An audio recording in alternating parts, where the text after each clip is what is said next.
Tengan muy buenos días, estimados alumnos. En esta semana número 11, que ya estamos prácticamente finalizando lo que es nuestro segundo trimestre, vamos a realizar lo que es un repaso de los temas que hemos visto en todo este segundo trimestre. Entonces, hay que recordar que empezamos hablando de lengua y habla. Cuando nosotros hablábamos de lengua y habla, era una de las dicotomías del cual nos hablaba el padre de la lingüística moderna, el maestro ginebrino Ferdinand de Saussure. Para él hablarnos del lenguaje, nos decía de que lengua más habla era igual al lenguaje. Nos decía de que la lengua pues era un sistema y el habla era la materialización de este sistema. Más adelante salió Eugenio Coserio y nos decía de que Ferdinand de Saussure se había olvidado de un elemento muy importante para hablar acerca del lenguaje. Entonces, cuando él hablaba del lenguaje, nos hablaba de un sistema, una norma y un habla. A lo que Ferdinand le había llamado lengua, Eugenio le puso sistema.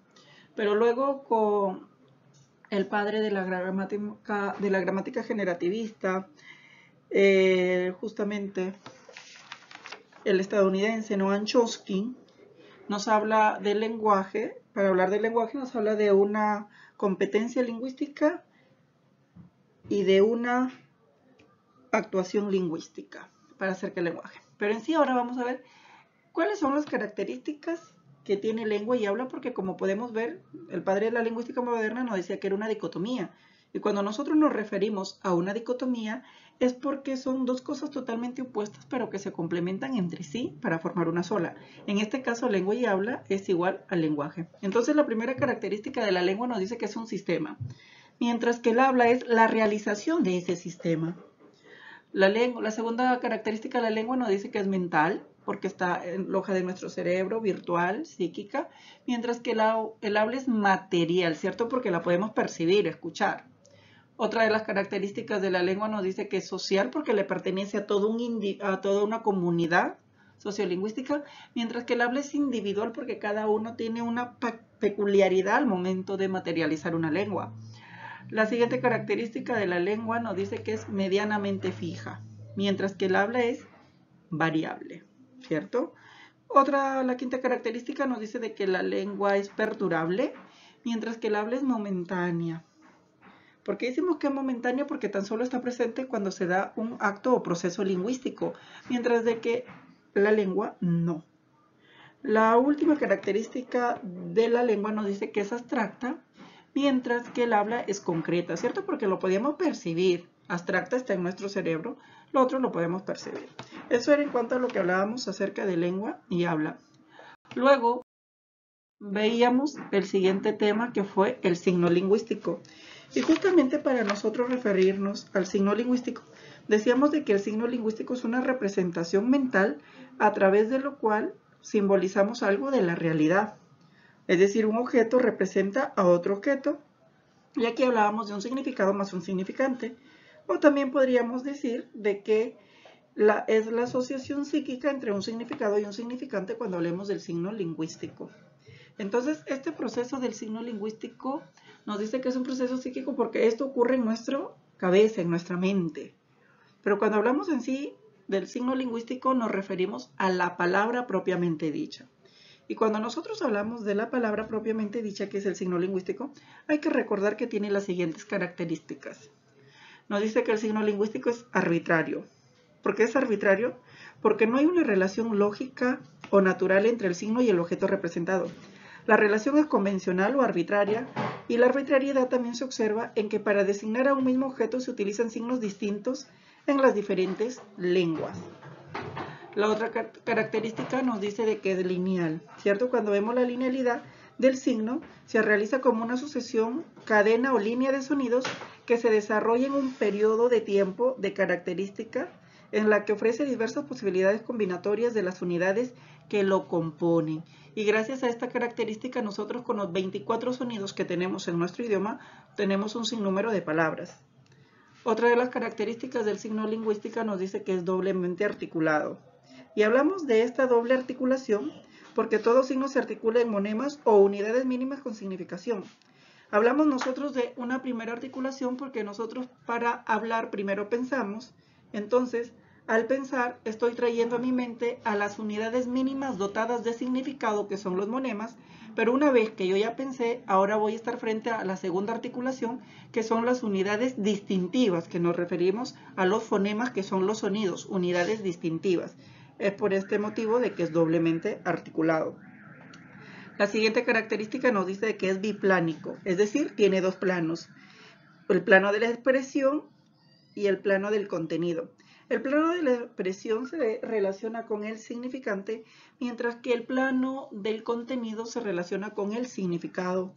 La siguiente característica nos dice que es mutable, pero para nosotros hablar de una mutabilidad del signo lingüístico tenemos de que estudiarlo desde la perspectiva de la diacronía. ¿Por qué? Porque la diacronía se toma en cuenta a su evolución a través de los tiempos, y si nosotros lo vemos en su evolución a través de los tiempos, nos vamos a dar cuenta de que el signo lingüístico realmente cambia. Pero también otra de las características nos contradice, creando una paradoja, es decir, una contradicción, y nos dice de que es inmutable. Y para nosotros afirmar de que el signo lingüístico es inmutable, tenemos que estudiarlo de otra perspectiva, es decir, ya no de la perspectiva de la diacronía, sino desde la perspectiva de la sincronía. Porque justamente esta perspectiva sincrónica nos dice que vamos a tomar en cuenta en una de sus etapas de su evolución al signo lingüístico. Y si nosotros retrocedemos en una de sus etapas, es decir, si retrocedemos tan solo 100 años hacia atrás, nos vamos a dar cuenta que tal y como escribimos hoy en día, se escribía hace 100 años. Entonces no cambia. Pero si nosotros a través de la diacronía retrocedemos 5 ciclos hacia atrás, y nos vamos a dar cuenta de que realmente sí hay cambios bastante notorios, y nos damos cuenta de que el signo lingüístico sí cambia, es decir, sí muta. Semántico.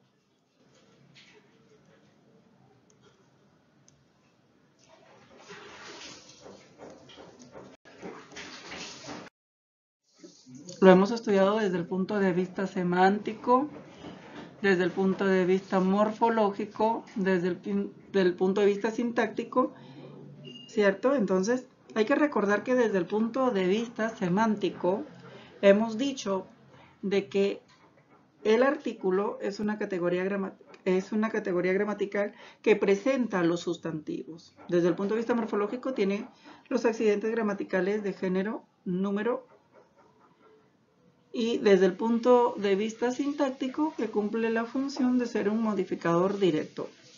Y teníamos las siguientes clases de artículos: artículos definidos, los artículos indefinidos y los artículos contractos. Cuando nosotros hablamos de estos artículos definidos, indefinidos y contractos, hay que recordar que dentro de estas tres clases de artículos que tenemos en nuestro idioma, hay un total de 11 artículos. Los definidos son aquellos artículos que nosotros utilizamos cuando conocemos de antemano al sustantivo que vamos a presentar. Los indefinidos cuando no los conocemos, y los contractos se dan gracias a la unión de una preposición, ¿cierto? La preposición a y de con el artículo el, ¿cierto? Con el artículo el, que dan como resultado al y del. Luego de los adverbios, que hemos hablado que los adverbios es una categoría gramatical invariable. Cuando hablamos nosotros de adverbios, hablamos de una categoría gramatical invariable. Cuando nosotros hablamos de las categorías gramaticales invariables, es porque nos referimos a que no nos presentan morfemas gramaticales de género y número. Es por este motivo de que desde el punto de vista semántico, si nosotros estudiamos al adverbio, decimos de que es una palabra invariable y no presenta morfemas flexivos ni de género ni de número, y por lo tanto no concuerda con la palabra a quien modifican, ¿cierto? Porque no marcan género ni número, y a veces presenta variaciones formales. Entonces, desde el punto de vista morfológico no presenta morfemas de género y número, y si nosotros lo vamos a ver desde el punto de vista sintáctico, pues en algunos casos va a cumplir la función de ser un adjetivo, funcional como adjetivo.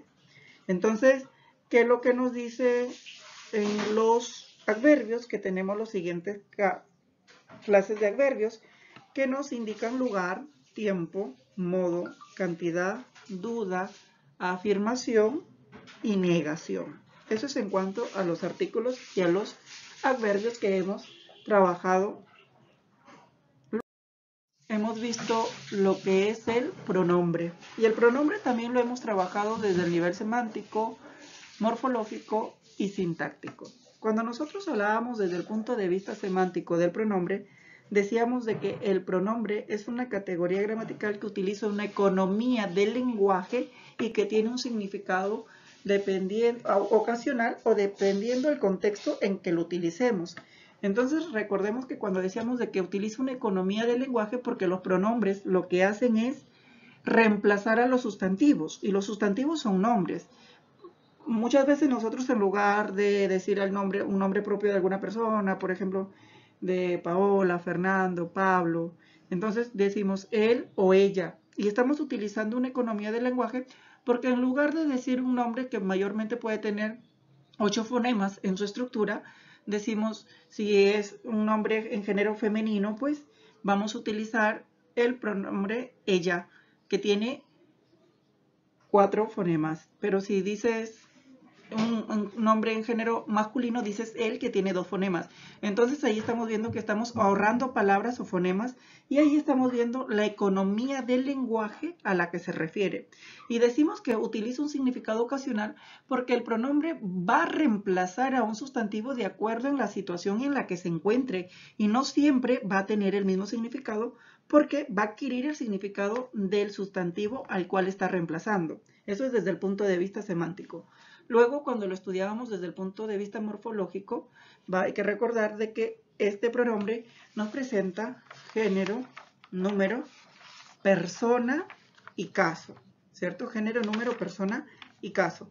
Entonces, hay que recordar que nosotros hablamos de una primera persona que se refiere al hablante o emisor, de la segunda persona que se refiere al oyente o receptor, y a la tercera persona que se refiere al animal o cosa de la cual se habla. Así de fácil y de sencillo. Y desde el punto de vista sintáctico, pues lo relacionamos con los casos que cumple, porque el pronombre cumple 3 casos. Cumple el caso subjetivo, el caso objetivo y el caso terminal. Y cada uno de estos casos es súper fácil y sencillo de reconocerlos, porque vamos a decir de que el pronombre va a estar en un caso subjetivo cuando funciona como sujeto explícito, y todos los pronombres personales tónicos, ¿cierto?, van a estar en caso subjetivo. Entonces, de acuerdo a la función en que cumplen en una oración, que van a ser un sujeto explícito, y si son un sujeto explícito, por lo tanto van a cumplir la función de ser un núcleo del sujeto. Por lo tanto, van a estar en caso subjetivo. En el caso objetivo, el pronombre está en caso objetivo cuando funciona como un objeto directo o un objeto indirecto.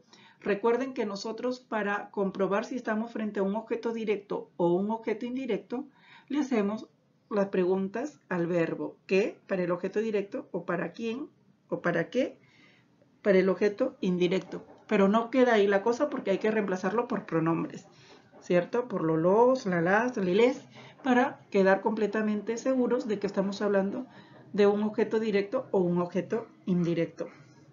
También hemos hablado de la clasificación de los pronombres.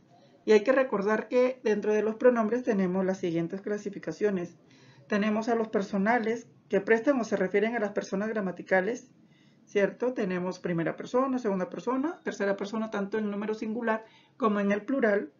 Luego tenemos a los pronombres demostrativos, que nos indican la posición o ubicación de los seres con respecto a las personas que participan en el acto del habla. También tenemos a los pronombres indefinidos, que se refieren a los entes de manera vaga o imprecisa.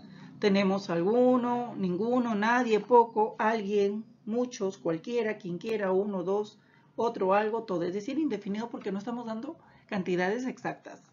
Luego tenemos a los posesivos, que justamente estos nos indican una posesión o pertenencia.